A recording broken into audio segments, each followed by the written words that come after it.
Λαέρτη μου, καλώς ήρθες. Λαέρτης Βασιλείου. Καλώς σας βρήκα. Ο Λαέρτης Βασιλείου είναι ηθοποιός, ζει και εργάζεται πάρα πολλά χρόνια στην Ελλάδα. Κατάγεται από την Αλβανία. Έχει δυστυχώς δεκτεί πάρα πολλές επιθέσεις για το θέμα αυτό και ειδικά από κάποιους ανεγκέφαλους της Χρυσής Αυγής. Σήμερα τον καλέσαμε εδώ δυστυχώς για άλλη μια τέτοια επώδυνη ιστορία. Είναι στην αίθουσα σύνταξης ο Ζήσης Μούσιος να μας πει περισσότερα, γιατί εχθές προβλήθηκε ένα βίντεο τόσο στο διαδίκτυο όσο και στα δελτία ειδήσεων των περισσότερων καναλιών, το οποίο είναι πραγματικά ανατριχιαστικό, Ζήση. Καταρχήν να πούμε πού βρέθηκε αυτό το βίντεο. Βρέθηκε μέσα σε κινητό ανθρώπου που ήδη βρίσκεται στη φυλακή για την υπόθεση του Παύλου Φίσα. Έτσι λοιπόν, ύστερα από έρευνες που έκανε το εγκληματολογικό εργαστήριο της αστυνομίας, έβγαλε αυτό το βίντεο μέσα από το κινητό. Πρόκειται για μια πορεία στην Θεσσαλονίκη, όπως λένε οι πληροφορίες μας. Μπορούμε να δούμε τα μέλη της Χρυσής Αυγής να περπατάνε και να φωνάζουν συνθήματα ιδιαίτερα σκληρά. Θα ήθελα δηλαδή και να το ακούσετε και να καταλάβετε και σε τι κατάσταση βρίσκονται οι άνθρωποι οι οποίοι φωνάζουν αυτά τα συνθήματα. Έχουν καταληφθεί από αμόξηση. Ακριβώς, ας το δούμε και φωνάζουν, αισθάνεσαι ότι έχουν πάθει λύσα, ότι έχουν κάποιο αμόκ οι άνθρωποι αυτοί. Ότι πραγματικά δεν είναι καλά, έχουν τέτοιο μίσος που έχουν τυφλωθεί από όλο αυτό. Μια εικόνα 1000 λέξεις, Τατιάνα, να το δούμε τώρα. Όλες και γεια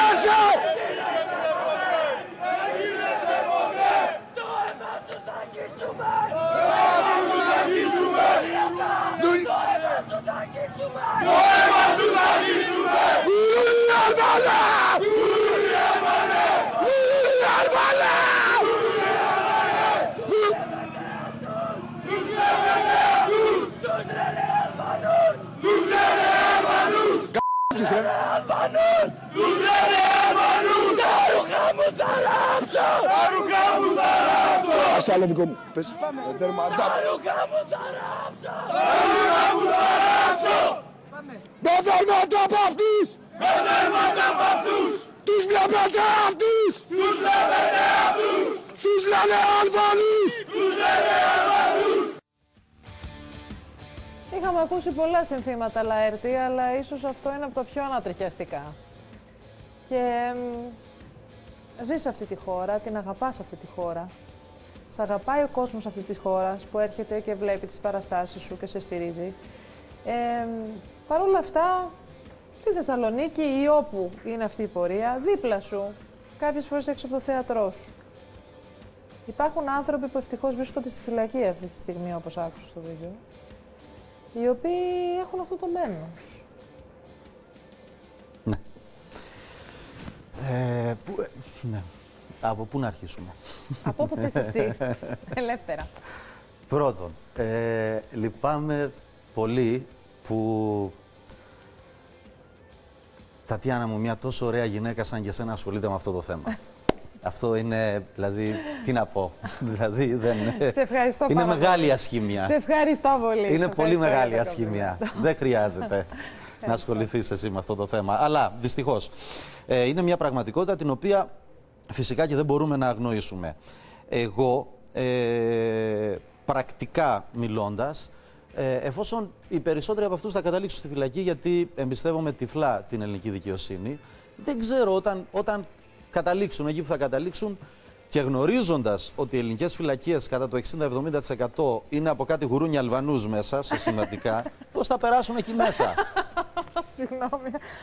Και αν είναι να ανοίξουν αυτή τη βιοτεχνία ρούχων με δέρματα από Αλβανούς, τους έχω και το όνομα, να τον ονομάσουν Αρτίστη Αλμπάνη. Το Αρτίστη Αλμπάνη. Δεν έχω χειροκρότημα, όχι.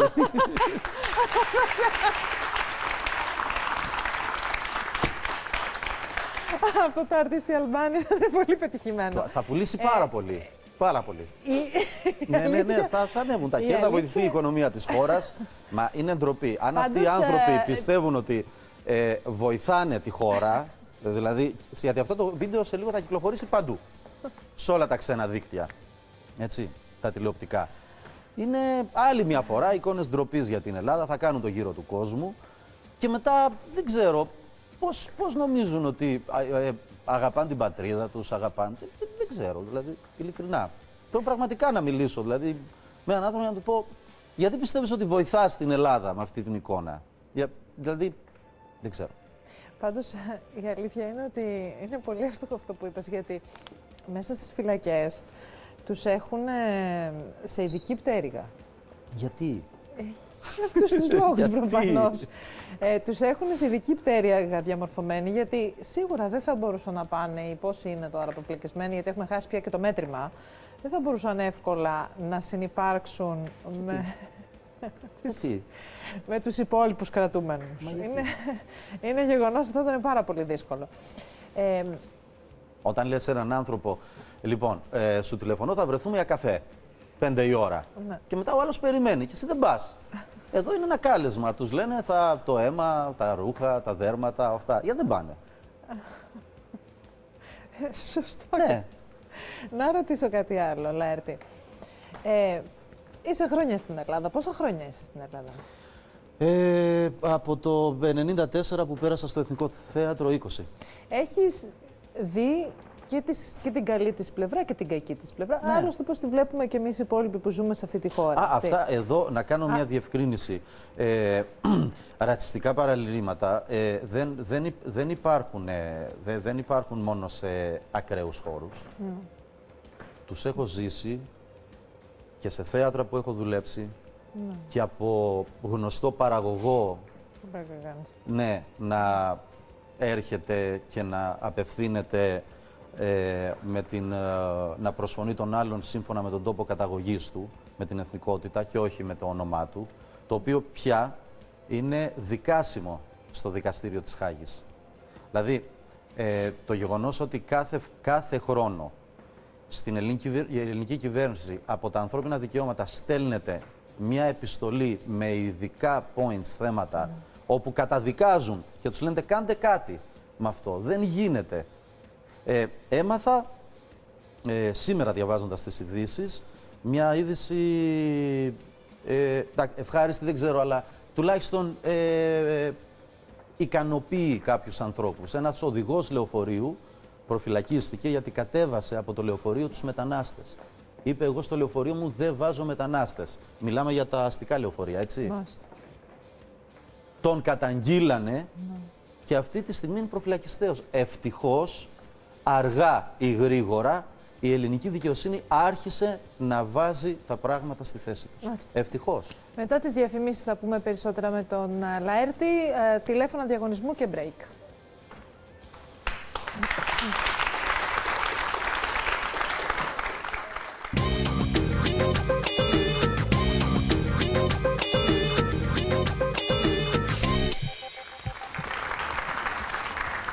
Λαέρτης Βασιλείου κοντά μας. Ήθελα να σε ρωτήσω λοιπόν, Λαέρτη μου, έχεις ζήσει 20 χρόνια στην Ελλάδα, 20 χρόνια στην Ελλάδα. Ποιες ήταν οι πιο δύσκολες στιγμές που πέρασες σε αυτή την 20ετία? Εγώ θυμάμαι μια πολύ δύσκολη στιγμή όταν ένα έργο που προετοίμαζες, που πίστευες, ένα έργο ζωής, αναγκάστηκε να κατεβεί εξαιτίας των επεισοδίων με τη Χρυσή Αυγή, κάποιους παραεκκλησιαστικούς που είχαν μαζευτεί. Αυτό σίγουρα φαντάζομαι ήταν μια δύσκολη σου στιγμή. Ήταν αυτή η πιο δύσκολη? Φαινομενικά ναι. Ήταν αυτή η πιο δύσκολη. Ξέρετε κάτι, ναι. Είναι πολύ πιο δύσκολη στιγμή να πας στην ανάλογη υπηρεσία του Υπουργείου Εξωτερικών, να καταθέσεις τα χαρτιά, να είναι τα ελληνικά η μητρική σου γλώσσα, να λέγεσαι Λαέρτης Βασιλείου, όλα αυτά. Και να σου δίνουν την ελληνική υπηκότητα μετά από 20 χρόνια.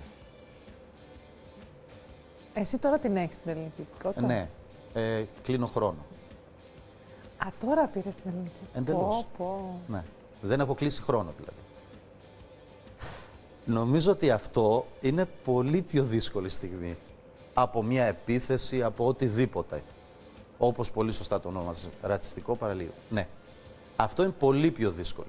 Και σε αυτό, ξεκινώντας, επιστρέφοντας και στο θέμα που είχαμε πριν, είναι θέμα της πολιτείας να λάβει μέτρα. Δηλαδή, Δεν ξέρω. Είναι όλα αυτά τα παιδιά. Πώς ένιωσες όταν πήρες το χαρτί στα χέρια σου? Αυτό ήταν. Η το θέμα. υπηκότητα. Ναι, Πώς ήταν αυτό το θέμα αυτό ήταν. Ότι μπήκα σε μια αίθουσα, στην αίθουσα ορκομοσίας, και ενώ οι παππούδες μου από τη μεριά της μάνας μου πεθάναν χωρίς να ξέρουν αλβανικά. Δηλαδή, αυτοί με μεγάλωσαν. Η μητέρα σου ήταν βορειοϊπηρώτισσα. Ναι, Ελληνίδα. Ελληνίδα στην ουσία, από τη Βόρειο Ήπειρο και οι γονείς Έλληνες. Διωγμένοι και εκεί. Ναι. Λοιπόν, και μπαίνω σε μια αίθουσα ορκομοσίας, όπου είμαστε γύρω στα 50 άτομα, για να ορκιστούμε πια επίσημα Έλληνες, στα χαρτιά.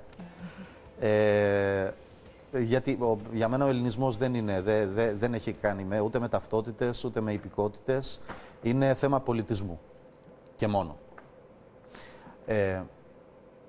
Μπαίνουμε λοιπόν στην αίθουσα και στο τέλος η κυρία του Δήμου, στο Δήμο Πειραιά, λέει «Δεν θα χειροκροτήσετε», λέει. Και είναι 50 άτομα οι οποίοι είναι βουβά και απαντάει ένας ηλικιωμένος κύριος, 70 φεύγα, κοντά 80, και λέει, ηχαίρνει τον μπαστούνι του, και λέει, τι να χειροκροτήσω, λέει. Να χειροκροτήσω, πού την έχω βάλει, κάπου έχω την ταυτότητά μου. Να χειροκροτήσω, λέει, που πήρα αυτό. Εγώ είμαι Έλληνας, λέει, από την ώρα που γεννήθηκα. Από τα τραγούδια, από τα μυρολόγια. Ήταν Μικρασιάτης? Όχι, Βορειοϊπηρώτης. Βορειοϊπηρώτης. Εγώ είμαι Έλληνας, λέει, από τότε. Τι να χειροκροτήσω, λέει, επειδή μου δώσατε ένα πλαστικό χαρτί, τώρα έγινα Έλληνας.